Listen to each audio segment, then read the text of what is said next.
91 സങ്കീർത്തനം.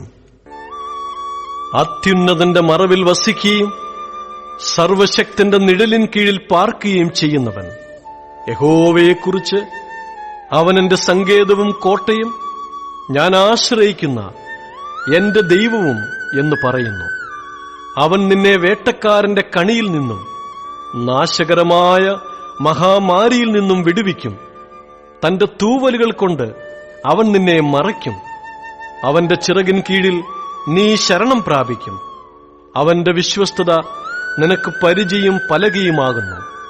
രാത്രിയിലെ ഭയത്തെയും പകൽ പറക്കുന്ന അസ്ത്രത്തെയും ഇരുട്ടിൽ സഞ്ചരിക്കുന്ന മഹാമാരിയെയും ഉച്ചയ്ക്ക് നശിപ്പിക്കുന്ന സംഹാരത്തെയും നിനക്ക് പേടിപ്പാനില്ല.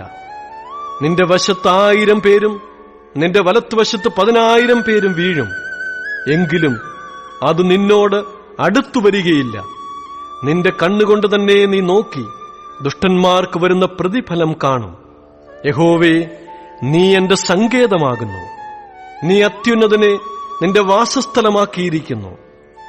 ഒരു അനർത്ഥവും നിനക്ക് ഭവിക്കയില്ല, ഒരു ബാധയും നിന്റെ കൂടാരത്തിനടുക്കയില്ല.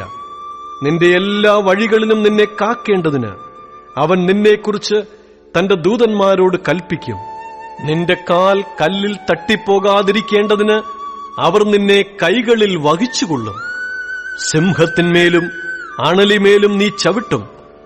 ബാലസിംഹത്തെയും പെരുമ്പാമ്പിനെയും നീ മെതിച്ചു കളയും. അവൻ എന്നോട് പറ്റിയിരിക്കിയാൽ ഞാൻ അവനെ വിടുവിക്കും. അവൻ എന്റെ നാമത്തെ അറിയിയാൽ ഞാൻ അവനെ ഉയർത്തും.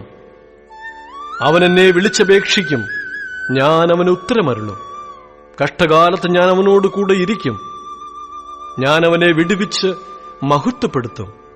ദീർഘായുസ്സുകൊണ്ട് ഞാൻ അവന് തൃപ്തി വരുത്തും. എന്റെ രക്ഷ അവന് കാണിച്ചു കൊടുക്കും.